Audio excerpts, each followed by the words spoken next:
Millions of disease-causing germs are launched into the atmosphere every time someone coughs or sneezes. Mamma mia! It is customary to cough and sneeze into one's hands, supposedly to prevent the spread of germs. My, how can I resist you?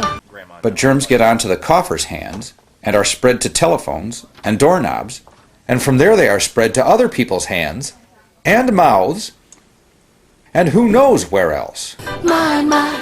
The best place to cough is into fabric, such as one's sleeve, where germs are trapped while they desiccate and die. So I made up my mind, it must come to an end. The purpose of this video is to make coughing into one's sleeve fashionable and even patriotic. It's the right thing, the polite thing to do. Look at me now, will I ever learn? You will now see 4 excellent, slightly different coughing techniques executed first into the right sleeve and then into the left. The technique will vary depending on your dimensions, the flexibility of your joints, whether you are wearing long or short sleeves, and your ability to cough at an angle.